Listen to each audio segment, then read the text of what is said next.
नमस्कार,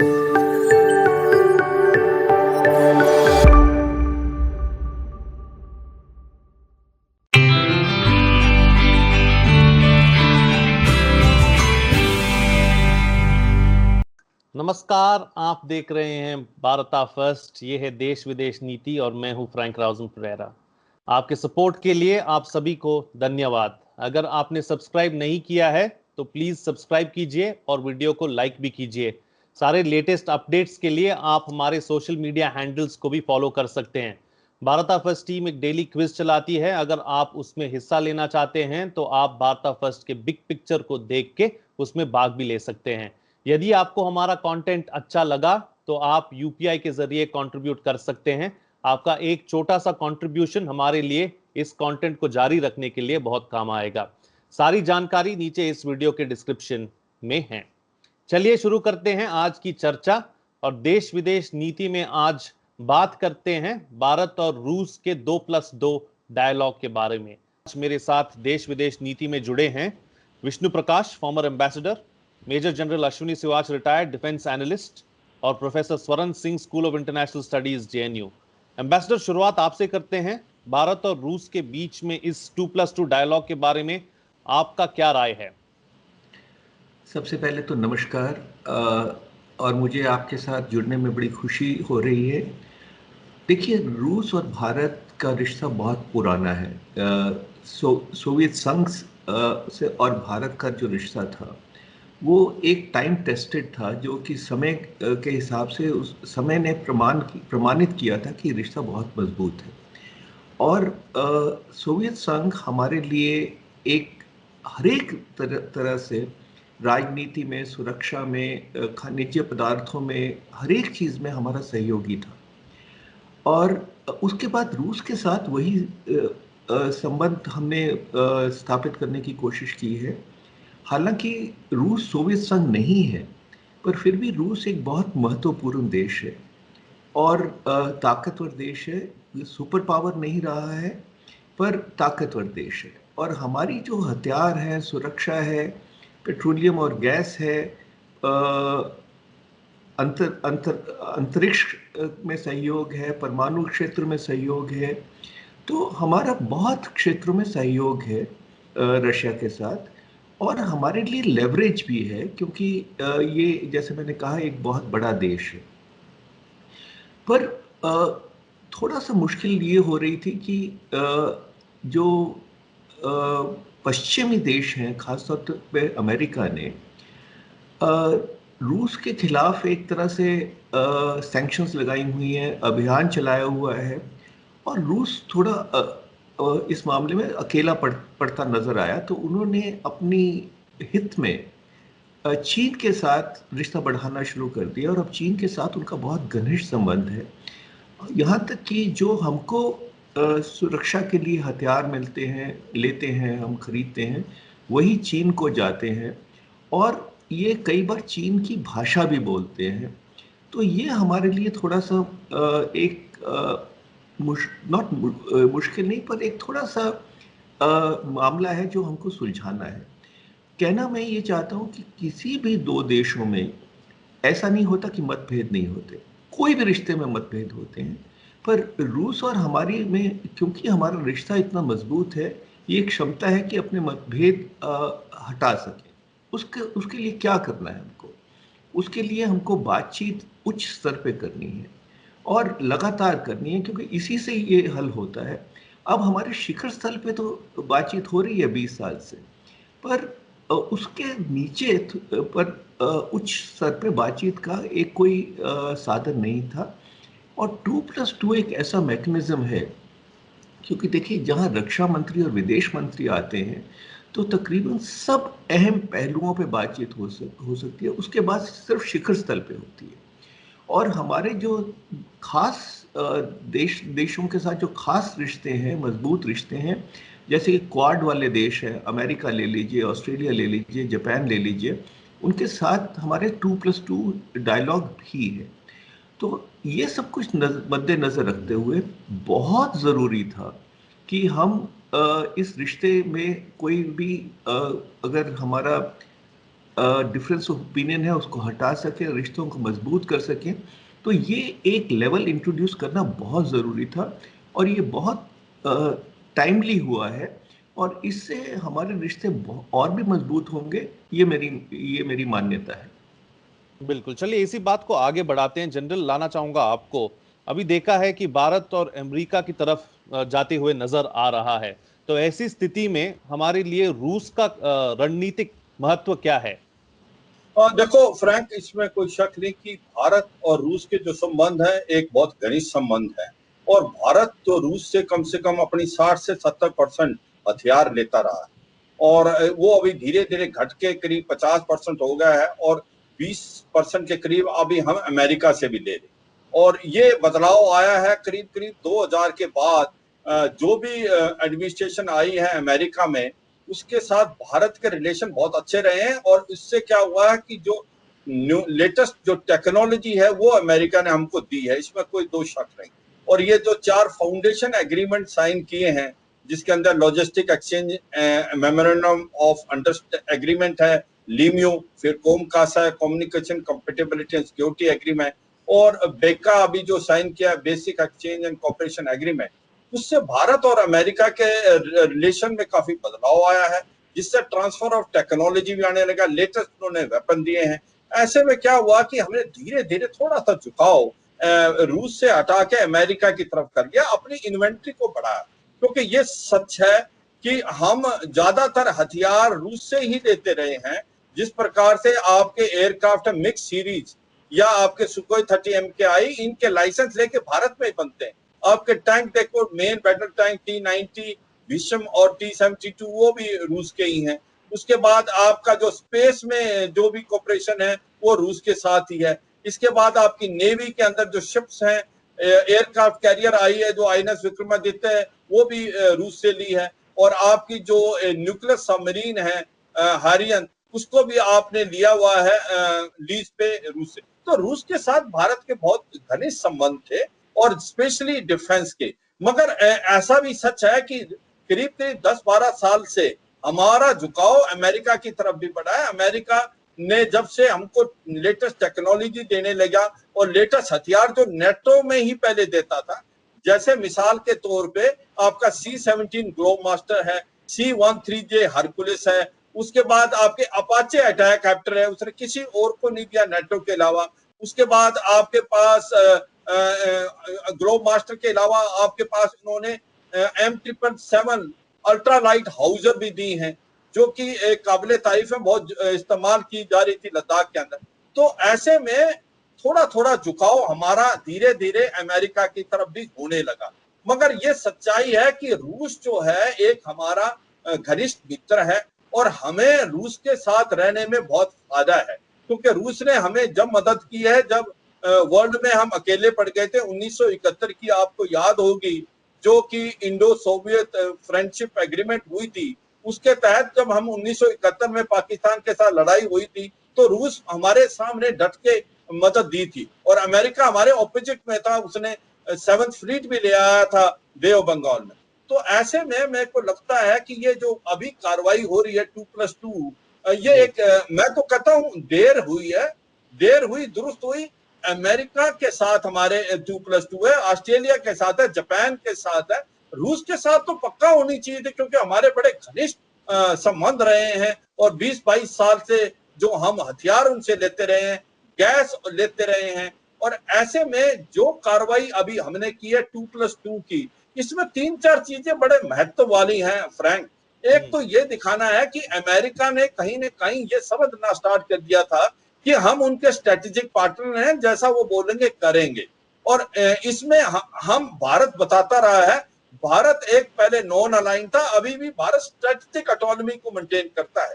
जिस प्रकार से अमेरिका ने 2-3 एक्शन किए हैं, उसमें थोड़ा सा हमारे रिलेशन के अंदर दरार आई है। एक तो जो हमारे ये अभी कोविड-19 में सेकेंड वेव आई, तो अमेरिका बहुत पीछे से उसने हमें मदद दी है, काफी टाइम लगा। दूसरी बात, उसने जो वैक्सीन के लिए रॉ मटेरियल देता है, उसके अंदर पाबंदी लगा रखी थी 3 महीने के लिए, जो कोविशील्ड है। और जो तीसरी इंपॉर्टेंट चीज जो थी जो अमेरिका ने की है, वो आपको पता है कि उन्होंने फ्रीडम ऑफ नेविगेशन के नाम से हमारे जो अरेबियन सी में, लक्षद्वीप में, हमारे एक्सक्लूसिव इकोनॉमिक जोन में दादागिरी की तरफ से वो अपने जहाज को लेके गए। तो ऐसे में भारत ने महसूस किया कि अमेरिका एक स्ट्रेटेजिक पार्टनर है पर एक रिलायबल फ्रेंड नहीं है। रिलायबल फ्रेंड अगर आप देखते हो तो वो रूस ज्यादा है। और अगर आप ये भी देखो कि आने वाले समय में हमें रूस की जरूरत पड़ेगी, क्योंकि अमेरिका अभी अफगानिस्तान से निकल जाएगा, तो ऐसे में रूस का बहुत महत्व होगा इस इलाके में। तो ऐसे में रूस के साथ अगर हम 2+2 मीटिंग कर रहे हैं तो ये एक डिप्लोमेटिक मैन्यूवर है, ये एक बैलेंसिंग एक्ट है, ये दर्शाता है भारत की स्ट्रेटेजिक इकोनॉमी। भारत के लिए अमेरिका भी इंपॉर्टेंट है और भारत के लिए रूस भी उतना ही इंपॉर्टेंट है। तो मुझे लगता है ये एक अच्छी पहल है। बिल्कुल बिल्कुल। चलिए प्रोफेसर, इस बात को मैं आगे ले जाना चाहता हूं आपके साथ। ये जो जनरल साहब ने 2+2 डायलॉग की जो जिक्र की थी, हमारे बाकी देशों के साथ भी ऐसा ही समझौते हैं, जैसे कि ऑस्ट्रेलिया हो गया, जापान हो गया या अमेरिका हो गया। इन व्यवस्थाओं का हमारा क्या अनुभव रहा है? धन्यवाद। आप देखें कि पूरा जो सर्वव्यापी महामारी का संक्रमण जो भारत में और पूरे विश्व में बढ़ रहा है, उसके चलते आप देखें भारत के प्रधानमंत्री की बातचीत हुई पिछले बुधवार को राष्ट्रपति पुतिन के साथ, और वहीं पर यह तय किया गया कि भारत रूस भी आपस में, जैसा आपने कहा, 2+2 चर्चा के तरीके का एक नया प्रबंधन करेंगे। और उसकी क्या अहमियत है, आपने उसमें सवाल पूछा कि हमारा उसमें पहले जो दूसरे इस तरह के तौर तरीके हैं, जो ढांचे हैं 2+2 के दूसरे देशों के साथ, उनका क्या हमें एक तरह से फ़ायदा हुआ, उसका क्या हमें एक्सपीरियंस रहा है। तो पहले तो ये समझना ज़रूरी होगा कि ये 2+2 तरीका ज़रूरी क्यों होता है किसी देश के लिए। पहले तो ये कि पिछले जो अंतर्राष्ट्रीय स्तर पर अंतर्राष्ट्रीय संबंधों के लिए ढांचे बने थे दूसरे विश्व युद्ध के बाद, उसमें विकास और रक्षा के लिए अलग अलग संस्थान और संधियों के तरीके अपनाए गए थे और उनको अलग अलग समझा गया था, जो कि धीरे धीरे लगा, खासकर सोवियत संघ के विघटन के बाद और बाद में आतंक जब बहुत बड़ा मुद्दा उभर कर सामने आया, तो आपने देखा कि विदेश मंत्रालयों की जो जिम्मेदारी है वो रक्षा और सुरक्षा में भी बहुत ज़्यादा देखी गई। उदाहरण के तौर पर आप देखें कि भारत में ज़्यादातर राष्ट्रीय सुरक्षा सलाहकार जो है वो विदेश सचिव रहे हमारे। तो ये बढ़ता हुआ जो जिम्मेदारी है विदेश मंत्रालयों की, उससे लगा कि ये हमारे रक्षा मंत्रालय और विदेश मंत्रालयों में, खासकर बड़ी ताकतों के रक्षा और विदेश मंत्रालयों में आपस में तालमेल बनाना ज़रूरी है, ताकि एक तरह से पूरी भरपूर बातचीत आगे ले जाई जा सके और दूसरे देशों से इस तरह की बातचीत की जा सके। सबसे पहले शुरुआत इस बात की जापान ने। यहाँ आप देखें कि दूसरे विश्व के युद्ध के बाद उनका एक पीस कॉन्स्टिट्यूशन है, आर्टिकल 9 के अंतर्गत वो सेना का गठन नहीं कर सकते और युद्ध नहीं कर सकते।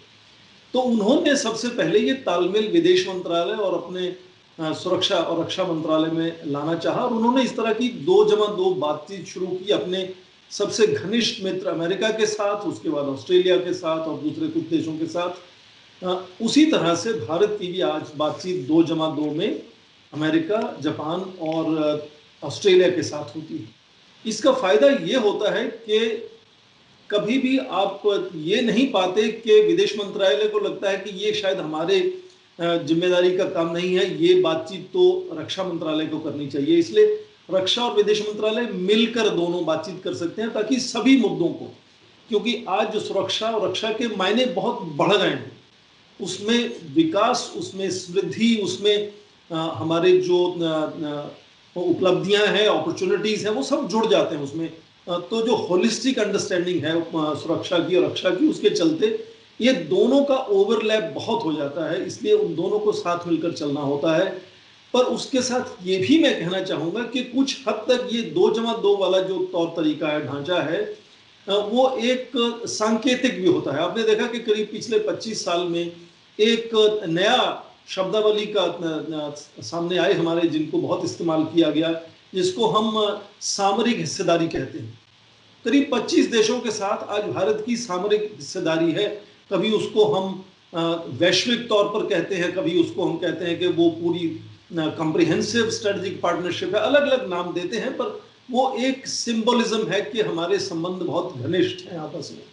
और जैसे कहा गया कि भारत और रूस के संबंधों में कुछ हल्की फुल्की परिवर्तन आया है, कुछ अड़चने भी आई हैं। रूस के जो बढ़ते हुए रिश्ते चीन और पाकिस्तान के साथ हैं, उनको लेकर कुछ चिंता हुई भारत में। तो उसके चलते, और खासकर आप देखें ये भारत और रूस की जो शिखर वार्ता नहीं हो पाई 2019 के बाद, उसके चलते ये सांकेतिक तौर पर हमारी घनिष्ठता को दिखाने का भी एक तरीका हो सकता है जी। और आखिरी बात उसमें ये कि हमेशा ये 2+2 जो आपस में चर्चा का एक ढांचा बना, उसका जो मौलिक उद्देश्य है वो ये है कि अगले आने वाले शिखर वार्ता में, शिखर सम्मेलन में बड़े नेता किस तरह की तालमेल बनाकर दुनिया को सूचना देंगे कि क्या तालमेल बना, उसकी तैयारी की जाए। तो उसकी प्रिपरेटरी जो उसको कहा जाता है, उसकी तैयारी में जो सोच है उसको साझा करने का एक तरीका ये है, विदेश मंत्री और रक्षा मंत्री दोनों देशों के मिले और उसके बाद फिर शिखर वार्ता हो, और शिखर वार्ता में जो साझा हुई सोच है उसको पूरे विश्व के साथ सामने लाया जाए। तो ये ढांचा अपने आप में पहले अप्लाई हो चुका है, पहले इस्तेमाल हो चुका है भारत की ओर से भी और दूसरे देशों की ओर से, और खासकर ये बड़े देशों का जो बड़ी ताकतें हैं उनका तरीका है अपने तालमेल को आगे बढ़ाने का, क्योंकि उनके रिश्ते खास थोड़े आप देखें जटिल होते हैं बहुत मुद्दों को लेकर। तो भारत रूस का इस तरह का नया चर्चा का जो एक तरीका शुरू करना है, मुझे लगता है उसका सांकेतिक महत्व है, सुदृढ़ता, अपनी सुदृढ़ दोस्ती को सामने लाने का। पर उसके साथ साथ जो जटिल मुद्दे हैं, जो चिंता का विषय बनते रहे हैं पिछले कुछ सालों में, उनको भी एक सुलझाने का मुझे लगता है बहुत अच्छा तरीका है। और उम्मीद करते हैं, जैसा कि कहा गया उस बातचीत में, भारत के प्रधानमंत्री ने ये कहा पिछले बुधवार जब बातचीत हुई राष्ट्रपति पुतिन के साथ, कि हम चाहते हैं कि इस साल के अंत से पहले राष्ट्रपति व्लादिमीर पुतिन भारत आए और शिखर वार्ता जो 20 साल से लगातार होती रही है वो इस साल भी हो पाए। तो उससे पहले शायद ये विदेश मंत्री और रक्षा मंत्री आपस में या तो ऑनलाइन या सामने बैठकर बातचीत करेंगे, ताकि वो तैयारी हो सके कि उस शिखर वार्ता में भारत और रूस के बड़े नेता क्या नया अपना सोच सामने लाएंगे और क्या नए इनिशिएटिव पूरी दुनिया से साझा करना चाहेंगे। तो इसलिए मुझे लगता है कि इसका जो है महत्व है, सांकेतिक भी है और दूसरी तरह से यथार्थ में भी इसका बहुत महत्व है। बिल्कुल एम्बेसडर, हाल के दिनों में हमने देखा है कि हमारे जो संबंध है बहुत ही खास नहीं रहे हैं, और इसका जिक्र आपने शुरू में भी किया था। क्या 2+2 के जरिए इसको सुधर सकते हैं? बिल्कुल सुधर सकते हैं, और मैं उस पर टिप्पणी करूँगा उससे पहले मैं ये कहना चाहूँगा कि किसी भी देश की जो विदेश नीति है, किसी भी देश की तकरीबन, और ख़ासतौर पर भारत की विदेश नीति है, उसमें कूटनीति और सुरक्षा बहुत मायने रखती है, और बदलाव और निरंतरता एक बुनियाद है, चेंज एंड कॉन्टिन्यूटी। और वो बड़ा जाहिर है कि चेंज एंड कॉन्टिन्यूटी होगी, निरंतरता भी होगी, बदलाव भी होगा, क्योंकि आपके जो नेशनल इंटरेस्ट हैं, आपकी जो मुश्किलातें हैं, आपके जो चैलेंजेस हैं, आपके जो लक्ष्य हैं, वो कुछ तो समान रहते हैं, कुछ बदलते भी हैं। अब वो इसलिए बहुत ज़रूरी हो जाता है कि आप निरंतर अपने उसको कैलिब्रेट करते रहें रिश्तों को। हर एक देश करता है।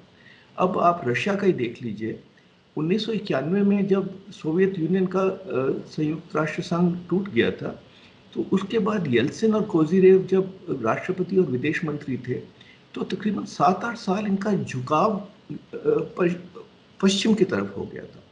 इन्होंने बहुत ज़्यादा कोशिश की थी अमेरिका और पश्चिमी देशों के साथ अपना रिश्ता सुधारने की, पर उसके बाद क्या हुआ आप जानते हैं। जिस तरह से उन्होंने इनको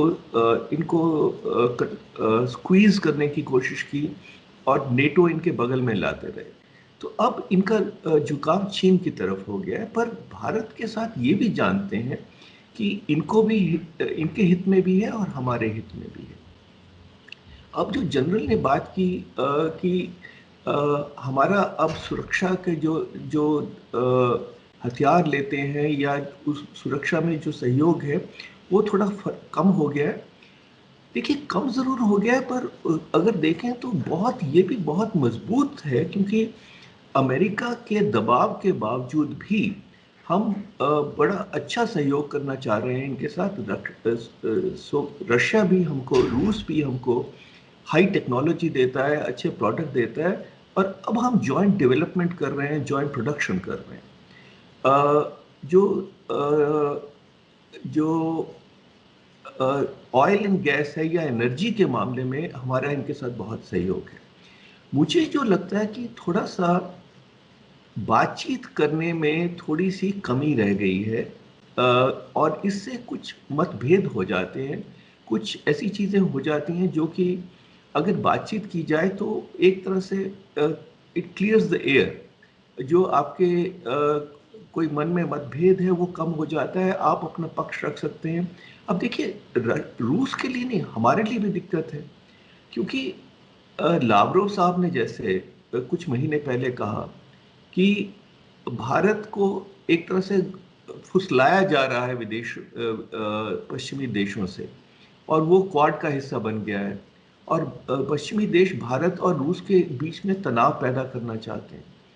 तो हमारा जो पक्ष है वो उनको कुछ समझने में मुश्किल हो रही थी शायद। तो अब लावरोव साहब आए भारत में तो बातचीत हुई। तो कहना ये चाहूँगा कि बातचीत और उच्च स्तर पे बातचीत का बहुत महत्व है, और ख़ास तौर पे जब रशिया और भारत जैसी दोस्ती हो तो आप एक दूसरे के साथ बैठ के एक सहानुभूति के साथ एक दूसरे की बात पक्ष सुन सकते हैं। तो ये एक बहुत ज़रूरी था कि ये एक कड़ी जोड़ दी जाए, ताकि हर एक साल में 2 बार जैसे भी आपको ज़रूरत हो इस उच्च स्तर पे बातचीत हो सके, और बातचीत के ज़रिए ही हल निकलते हैं। और दूसरी बात यह है कि रशिया और भारत दो ऐसे देश हैं जो एक दूसरे के साथ रिश्ता चाहते हैं, क्योंकि हमारे दोनों के हित में है। तो मुझे कोई इसमें शंका नहीं है कि ये जो थोड़े बहुत मतभेद हैं ये इसलिए भी दूर होंगे कि हमारे राष्ट्रीय हित में है दोनों के, और ये बहुत पुराना रिश्ता है। लोगों में बहुत एक अच्छा ताल्लुकात है, तो पॉपुलर रिलेशनशिप है, पॉलिटिकल विल है, और एक दूसरे के साथ दिलचस्पी भी है, स्ट्रेटेजिक इंटरेस्ट भी है। तो मुझे कोई शक नहीं है कि ये भारत और रूस के देश के रिश्तों के लिए बहुत सहयोग महत्वपूर्ण होगा, और इससे बड़ा फायदा होगा। बिल्कुल बिल्कुल। चलिए जनरल साहब, एम्बेसडर ने हथियारों के बारे में बात की, डिफेंस के बारे में बात की, और स्ट्रैटेजी या रणनीति के बारे में बात की। तो इन क्षेत्रों में हमारे संबंध को आगे कैसे बढ़ा सकते हैं? देखो फ्रैंक, बहुत ज्यादा इंपॉर्टेंट है भारत और रूस के relation defence point of view से। जैसा मैं बता रहा था और एम्बेसडर साहब ने भी इस पर टिप्पणी की, कहने का मतलब है 70% के करीब, 70 से 75% हम पहले हथियार लेते थे, वो घट के अभी 60-65% अभी भी ले रहे हैं। इसका मतलब अभी भी अमेरिका से हम अगर ले रहे हैं, या इजराइल से, या फ्रांस से, या जापान से, मगर सबसे ज्यादा अभी भी हम रूस से ले रहे हैं, कम से कम 60 से 55%।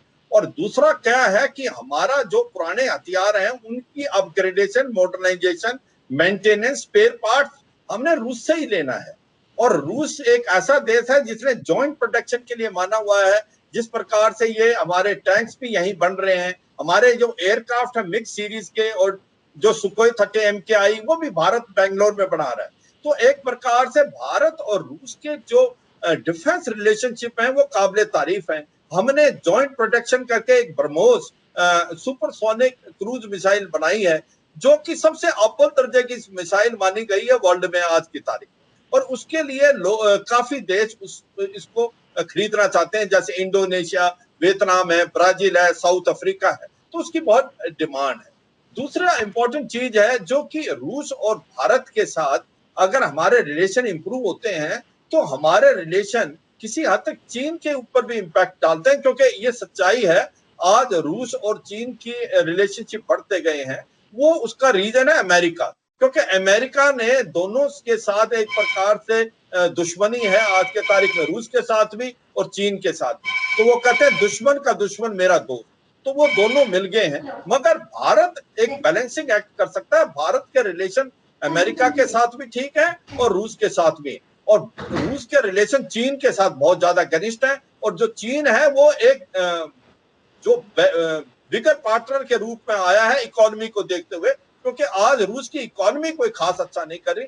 उसके पास एक्सपोर्ट करने के लिए या तो हथियार है या गैस और एनर्जी है। ऐसे में वो जूनियर पार्टनर का रोल प्ले करता है चाइना के साथ, और वो चाइना के साथ है। अगर हमने चाइना को काउंटर करना है, ये सच्चाई है कि भारत को अगले एक डिकेड में चाइना से एक बहुत बड़ी थ्रेट है, और चाइना को हमें काउंटर करने के लिए हमें अमेरिका और क्वाड की मदद चाहिए इंडो पैसिफिक में, अगर हम काउंटर करना चाहते हैं। मगर यह भी सच है, अगर चाइना को हमने असली मायने से कंट्रोल करना है तो रूस का भी बहुत बड़ा श्रेय है। तो इसलिए रूस से रिलेशन करने में हमें बड़ा फायदा है, एक तो हथियार वहां से आने का, और एक दूसरा है कि रूस जो है इन्फ्लुएंस कर सकता है चीन को, और रूस के रिलेशन चीन और भारत दोनों से अच्छे हैं। तो ऐसे में रूस के साथ संबंध अच्छे और होना, जो थोड़ा सा खट्टापन आ गया था वो दूर हो रहा है। देखो, जब ये बातचीत का बात हुई है कि 2+2 मीटिंग होगी मोदी की और पुतिन की, तो मोदी ने जो प्राइम मिनिस्टर हमारे, उन्होंने ट्वीट किया माय फ्रेंड पुतिन। इसका मतलब जो केमिस्ट्री देखो आप रिलेशनशिप की जो है प्राइम मिनिस्टर के और प्रेसिडेंट ऑफ रूस, उन्होंने माय फ्रेंड पुतिन लिखा है। तो यह दर्शाता है कि आपस की जो रिलेशनशिप है वो बहुत इंपॉर्टेंट है। और सच्चाई यह है कि हमें जागना पड़ेगा कि अभी अमेरिका निकल रहा है अफगानिस्तान से, और 11 सितंबर तक वहां से निकल जाएगा, और ऐसे में एक न्यू वर्ल्ड ऑर्डर बन के आएगा अफगानिस्तान में, और रूस एक बहुत इंपॉर्टेंट प्लेयर के तौर पे आएगा। आपको पता है चीन और पाकिस्तान नहीं चाहते कि अफगानिस्तान में भारत का कोई रूपरेखा हो। ऐसे में हमारा रिलेशन रूस से अच्छा होना बहुत जरूरी है। हमने $3 बिलियन जो है वहां इन्वेस्ट किया हुआ है रूस में, अफगानिस्तान में। इसलिए हमारा रिलेशन रूस से होना बहुत जरूरी, रूस बहुत इंपॉर्टेंट। एक है नॉर्थ साउथ जो मॉड्यूलर ट्रांसपोर्ट कॉरिडोर है, वो जो जा रहा है चाबार से लेके आपका यूरो एशिया तक जा रहा है, उसके अंदर गैस, आपकी ऑयल पाइपलाइन, आपकी रोड वगैरह, कम्युनिकेशन में भी आप रूस के साथ तालमेल करोगे, सेंट्रल एशियन स्टेट और रूस के साथ। तो इसलिए वो भी बहुत इंपॉर्टेंट है। और तीसरा चीज इंपॉर्टेंट ये है कि अगर हमने अमेरिका को बैलेंस करना है, कि आप अमेरिका पे पूरा भरोसा नहीं कर सकते। जिस प्रकार से उन्होंने ये दिखाया है कि वो मदद देने में भी काफी ढील कर दी थी। भारत एक ऐसा देश है जिसने अमेरिका की जब कोविड-2 वेव आई तो हाइड्रोक्सीक्लोरोक्विन और बाकी मेडिसिन भी जल्दी दी थी, मगर अमेरिका ने का रिस्पॉन्स इतना अच्छा नहीं था। और इसलिए हमने ये दिखाना है अमेरिका को कि हमारे पास दूसरे भी ऑप्शन है, और ये एक बैलेंसिंग एक्ट है 2+2 का। और मुझे लगता है भारत की जो नीति है वो एक ऑटोनॉमी है, स्ट्रेटेजिक ऑटोनॉमी, दोनों के साथ रिलेशन अच्छा, और इसको बैलेंस करके चलेंगे। बिल्कुल प्रोफेसर, आपको दोबारा लाना चाहता हूं चर्चा में। तो चलिए बात करते हैं वैश्विक गतिशीलता या ग्लोबल डायनामिक्स के बारे में, और इसका हमारे संबंधों पर क्या प्रभाव पड़ा है। पूरे विश्व में अभी तो महामारी का असर है, और उस असर के चलते आप देखें पूरे अर्थव्यवस्था पर भी और उसकी वृद्धि दर भी बिल्कुल उस पर भी चोट लगी है। एम्प्लॉयमेंट को लेकर बहुत से देशों में चिंता है, भारत में भी इस तरह की चिंता है। तो इस सब के चलते बहुत से ऐसे नए सोच या निर्णय लिए गए हैं जिसमें लगा ये पूरे विश्व को कि भारत का रुझान जो है वो अमेरिका की तरफ बहुत झुकता हुआ नजर आता है। ये पिछले करीब 20 साल से धीरे धीरे हुआ है, उसमें आप कुछ हद तक चीन को जिम्मेदार कह सकते हैं, पर जब भारत का रुझान अमेरिका की तरफ होता है तो जाहिर है कि दूसरे बड़े देश चीन या रूस को इस बात को लेकर थोड़ी शंकाएं जरूर होती हैं। यहाँ तक होता है कि चीन के साथ तो हमारा तनाव बढ़ा ही है, और उसके साथ साथ आप यदि विदेश मंत्री सर्गेई लावरोव के बहुत सी टिप्पणियों को पढ़ें और उनका अध्ययन करें, तो भारत को लेकर और भारत के बढ़ते हुए रुझान जो खासकर हिंद प्रशांत महासागर के क्षेत्र में होता है, उन्होंने अक्सर राजनयिक भाषा से भी ज़्यादा कठोर भाषा का इस्तेमाल किया है। उससे साफ जाहिर है कि रूस में इस बात को लेकर न केवल चिंता पर शायद थोड़ी नाराजगी भी है कि भारत का रुझान इतनी तेजी से, कारण कोई भी हो उसके, इतनी तेजी से अमेरिका और उसके दोस्त देशों के साथ बढ़ा है, और शायद उसके चलते हमने थोड़ा सा अपने पारंपरिक जो हमारा हिस्सेदार है, दोस्त है रूस, उसको थोड़ा हमने नकार दिया है। यदि आप देखें हमारे आपसी रिश्तों को भारत और रूस के, तो इसमें कोई दो राय नहीं कि निवेश जो भारत का है रूस में बढ़ा है। आपस में रिसर्च एंड डेवलपमेंट को लेकर भी हमारी हिस्सेदारी अच्छे से आगे बढ़ी है। पर जो पारंपरिक तौर से रूस को हमारे अस्त्रों शस्त्रों का स्रोत माना जाता था, उसके लिए यदि आप Stockholm International Peace Research Institute के डेटा को देखें, और वो हर पंचवर्षीय डेटा को पेश करते हैं, और उन्होंने बताया है कि किस तरह से एक जो बहुत ज़्यादा निर्यात होता था रक्षा सुरक्षा के उपकरणों को, हथियारों को लेकर रूस से भारत में, वो करीब 63% एक ज़माने में होता था, वो घटकर अब 49% हो गया है। और पिछले 20 वर्षों में हमने ज़्यादातर जो निर्यात के जो तरीके अपनाए हैं, जो नए कॉन्ट्रैक्ट साइन किए हैं, वो यूरोपीय देशों के साथ है, इजराइल के साथ है, और ख़ासकर अमेरिका के साथ है। तो ये उनकी जो आर्थिक व्यवस्था पर पहले से ही महामारी को लेकर चोट है, उस पर और खतरा खड़ा करता है, क्योंकि उनका जो सबसे बड़ा निर्यात का स्रोत भारत है, वो शायद उतना अब उससे आयात नहीं करता है उपकरणों की जितनी पहले करता था। तो ये सब मुद्दों को लेकर नाराजगी थी रूस में, पर उसके साथ साथ रूस ने लगातार कोशिश भी की है। पिछले साल जब हमारे चीन के साथ सीमा पर तनाव बढ़ा, तो आपने देखे कि रूस ने एक तरह से, आप उसको कहें या ना कहें, एक तरह से मध्यस्थता उसमें की है रूस ने। हमारे रक्षा मंत्री वहां गए, विदेश मंत्री वहां गए, और चीन के विदेश और रक्षा मंत्रियों से उनकी बातचीत हुई। तो मुझे लगता है वो एक पहले से ही एक उदाहरण हो जाती है कि किस तरह से रूस देखता है कि ये जो तरीका है वो अपनाकर शायद अपने रिश्तों को अच्छा किया जा सकता है, और पुरानी दोस्ती को फिर से सुदृढ़ बनाया जा सकता है।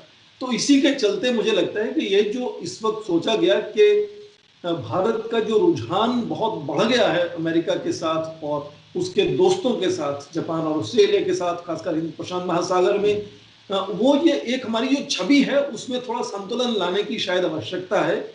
हालांकि इस तरह के जो चर्चा के ढांचे हैं 2+2 वाले, हर एक ढांचा अलग है, हर एक देश के साथ हमारे संबंध बहुत अलग हैं, पर एक जो कॉमन एक तरह से साझा ढांचा है, उसको रूस के साथ भी शुरू करने से हमारा जो विश्व स्तर पर हमारा जो छवि है उसमें संतुलन लाने का मुझे लगता है ये भी एक भारत की कोशिश है। और उसके लिए मुझे लगता है कि ये एक संदेश भी है पश्चिमी देशों को कि हमारा रुझान केवल एक तरफ नहीं है, हम अपनी विदेश नीति में सदा से, जिसको स्ट्रेटेजिक ऑटोनॉमी कहते हैं, उसको लेकर चलते हैं। सामरिक हमारी जो सोच है उसमें संतुलन बहुत जरूरी है। इसीलिए हम रूस के साथ, और मैं यहां तक कहना चाहूंगा कि चीन के साथ भी जुड़े रहेंगे। आज तक भी इतने तनाव के बावजूद हमारे आयात का सबसे बड़ा स्रोत आज भी चीन है। तो ऐसा नहीं कि भारत एक तरफ झुक जाएगा। तो हमारी अंतर्राष्ट्रीय छवि को सुधारने में और उसमें संतुलन लाने में मुझे लगता है ये भारत की विदेश नीति की ओर से भी अच्छा कदम है, और जो नाराजगी और चिंता रूस में है उसको भी थोड़ा मुझे लगता है सुलझाने में इसमें मदद मिलेगी हमें। बिल्कुल। चलिए, समय आ गया है क्लोजिंग कमेंट्स के लिए, और बात करते हैं आगे के सबसे अच्छा रास्ता क्या हो सकता है। शुरुआत आपसे करते हैं एम्बेसडर जी। देखिए, हमारी सबसे बड़ी चुनौती आज के दिन में क्या है, वो चीन है। हमारे लिए हमारे जब से हम आज़ाद हुए हैं, इतनी बड़ी चुनौती हमारे सामने कभी नहीं आई है, और ये चुनौती जाने वाली नहीं है, ये चुनौती काफ़ी समय के लिए रहेगी। अब हमारे राष्ट्रीय हित में क्या है? हमारे राष्ट्रीय हित में ये है कि बाकी जो ताकतें हैं, सब ताकतें, उनके साथ हमारे संबंध मजबूत रहें, ताकि हम जो भी प्रभाव डाल सकें, जो भी लेवरेज कर सकें रिश्ता, वो करें। अब पश्चिमी देशों के साथ हमारे संबंध अच्छे हैं, और रूस के साथ तो हमारे संबंध शुरू से ही अच्छे हैं। रूस के साथ हालांकि ये चीन के साथ इनके रिश्ते मजबूत होते जा रहे हैं, पर उसके साथ साथ रूस को शंका भी है, घबराहट भी है, क्योंकि रूस जानता है कि चीन एक विस्तारवादी देश है और इस वक्त रूस का जो रिश्ता है चीन के साथ, उसमें चीन का जो प्रभाव है वो काफ़ी है। तो रूस भी चाहता है कि भारत जैसे देश के साथ बहुत अच्छे रिश्ते। तो ये बुनियाद इतनी मजबूत है, इसको देखते हुए जैसे मैंने कहा, हमारे दोनों देशों के हित में है कि हम ये रिश्ते को चलाते रहें और इसमें जो मतभेद हैं उनको हटा लें। और वो फर्क, कुछ मतभेद तो रहेंगे ही रहेंगे, क्योंकि हर एक देश अपने राष्ट्रीय हित में करेगा, पर हमारे हित इतने मिलते हैं कि ये जो छोटे मतभेद हैं ये हट जाएंगे। और इसलिए बातचीत का सिलसिला जैसे हम पश्चिमी देशों के साथ, क्वाड देशों के साथ करते हैं, उसी तरह रूस के साथ भी करते रहेंगे। तो हमारे लिए बहुत फ़ायदेमंद होगा, रूस के लिए फ़ायदेमंद होगा। और इसलिए ये कदम उठाया गया है और ये बड़ा लाभकारी होगा। मुझे लगता है कि इससे हम जब अपना अपना पक्ष रख पाएंगे तो काफ़ी चीज़ें खुद ब खुद सुलझ जाएंगी। तो इस उम्मीद के साथ और इस विश्वास के साथ मैं ये दोबारा कहना चाहूँगा कि ये बहुत अच्छा कदम है और ये हमारे दोनों देशों के लिए लाभदायक होगा। बिल्कुल। जनरल, देखो फ्रैंक, दो तीन चीजें स्टैंड आउट करती हैं। एक तो पहले ये भी मेंशन करना बड़ा जरूरी है कि अभी अमेरिका ने काटसा लगा रखा है और counting America adversary through sanction act. इसके बावजूद भी भारत ने रूस से $5.4 बिलियन के S-400 ट्रिम्फ लिया है, जो कि बेस्ट एयर डिफेंस सिस्टम है। और अगर अमेरिका इसके ऊपर सैंक्शन लगाता है और वेवर नहीं देता, ये एक एसिड टेस्ट होगा भारत और अमेरिका के रिलेशन और भारत और रूस के रिलेशन, क्योंकि इनको मालूम है कि भारत को 2012 के अंदर भारत चाहता था अमेरिका उसको कोई एयर डिफेंस सिस्टम दे, जैसे थार्ड है टर्मिनी हाई एल्टीट्यूड एरिया डिफेंस और पेट्रोल मिसाइल। ओबामा की एडमिनिस्ट्रेशन ने मना कर दिया था, तो भारत के पास कोई चारा नहीं था, तो रूस से गए और ये सबसे अच्छा हथियार है। मगर अगर इसको टर्की ने भी लिया, चीन ने भी लिया, उनके ऊपर सैंक्शन लगाई अमेरिका ने, अगर इस और अब हम ले रहे हैं, हमको 5 यूनिट अगले 1-2 साल में आएंगे। अगर अमेरिका इस पे सैंक्शन लगाता है और हमको वेवर नहीं देता, तो इसका मतलब दरार आएगी रिलेशन में और रूस और भारत के साथ रिलेशन बढ़ेंगे। तो यह एक एसिड टेस्ट है और मुझे विश्वास है अमेरिका इस बात को समझेगा कि भारत की ये एक सेफ्टी और सिक्योरिटी रिक्वायरमेंट है, इसलिए करें। मेरा दूसरा पॉइंट यही है कि इंटरनेशनल रिलेशन में कोई परमानेंट दुश्मन नहीं, कोई परमानेंट दोस्त नहीं। आपके नेशनल इंटरेस्ट परमानेंट है। हमारा नेशनल इंटरेस्ट आज बोलता है कि हमारे रिलेशन अमेरिका के साथ भी अच्छे होने चाहिए, क्वाड भी हम का इंपॉर्टेंट सदस्य होने चाहिए, क्योंकि हमें चाइना को काउंटर करना है और चाइना को इंडो पैसिफिक काउंटर करने का अमेरिका इंपॉर्टेंट है। मगर भारत के लिए रूस भी एक बहुत इंपॉर्टेंट देश है, क्योंकि एक तो भारत को अगर लीवरेज डालना है चीन के ऊपर तो रूस के थ्रू डाल सकते हैं। और भारत और रूस का जो संबंध है, specially defence technology, defence equipment में, वो बहुत ज्यादा है। हम अभी भी 50 से 60% रूस के हथियार इस्तेमाल करते हैं, उनका मेंटेनेंस, उनकी मॉडर्नाइजेशन जरूरी है। तो ऐसे में भारत चाहेगा कि उसके रिलेशन अमेरिका से भी अच्छे रहें और रूस से भी अच्छे रहें, क्योंकि आने वाले 10 साल में भारत की सबसे बड़ी चिंता है उभरता हुआ चीन और जिस प्रकार से उसकी एक्सपेनिज्म एटीट्यूड इंडो पैसिफिक में और लैंड बाउंड्री में है, अरुणाचल से लेके लद्दाख तक, ये हमारे लिए एक चिंता का विषय है। तो हम चाहेंगे कि हम अमेरिका की भी और क्वाड की भी एक प्रकार से मदद लें और किसी हद तक रूस के साथ भी रहें, तो रूस जो है कि इम्पोर्टेंट देश है, स्पेशली अफगानिस्तान में भी बहुत इंपॉर्टेंट प्ले करेगा, जिससे भारत के हितों का भी ध्यान दिया जाएगा। और अगर भारत और रूस के रिलेशन अच्छे रहते हैं तो ये भी ध्यान रखेंगे कि रूस पाकिस्तान की तरफ ज्यादा झुकाव नहीं करेगा और वो भारत के आने वाले हित में है। बिल्कुल। और प्रोफेसर, आपका क्लोजिंग कमेंट। रूस की अर्थव्यवस्था आप देखें, जो आज संकट में है महामारी के चलते, उसमें उसका रक्षा के उपकरणों और हथियारों का जो व्यापार है वो बहुत ही अहमियत रखता है। और अभी जैसे जनरल साहब ने कहा कि S-400 को लेकर भी चिंता है, और वो पिछले साल तक उसकी यहाँ आना शुरू होना था पर नहीं आ पाया, और उसके लिए बताया गया कि शायद, तो ये देर होना जो है अपने आप में जो असमंजस पैदा करता है, उसको लेकर चीन को, रूस को चिंता है। तो उसके साथ अभी आप जोड़ के देखें कि किस तरह से रूस के जो स्पुतनिक 5 वैक्सीन का भारत सरकार ने अनुमोदन किया है और उत्पादन भी करेगी भारत उसके लिए। और ये ध्यान दें कि वो उत्पादन जो होगा वो न केवल भारत में इस्तेमाल होगा बल्कि रूस में भी इस्तेमाल होगा, और दूसरे देशों को भी उसका निर्यात किया जाएगा यहाँ से।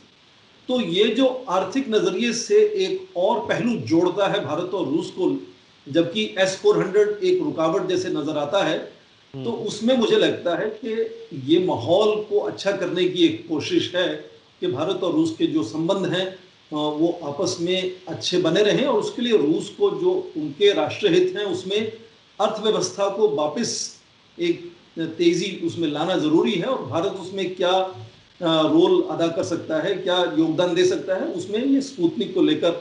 और उससे भी मुझे ज्यादा लगता है कि सांकेतिक तौर पर स्पुतनिक का अनुमोदन जो भारत में है वो रूस की अंतर्राष्ट्रीय छवि के लिए भी अच्छा है।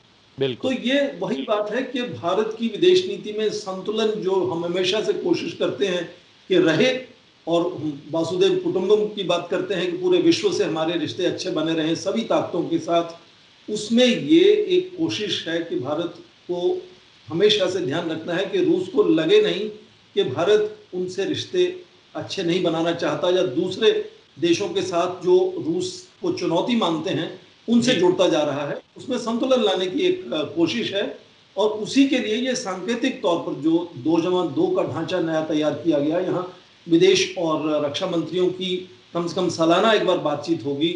और ये ध्यान रखें कि पूरे विश्व में केवल भारत और रूस ऐसे देश हैं जो 20 साल से लगातार बिना रोक टोक शिखर वार्ता करते रहे हैं, और वो अपने आप में बड़ी एक खास उदाहरण है अपने दोस्ती की।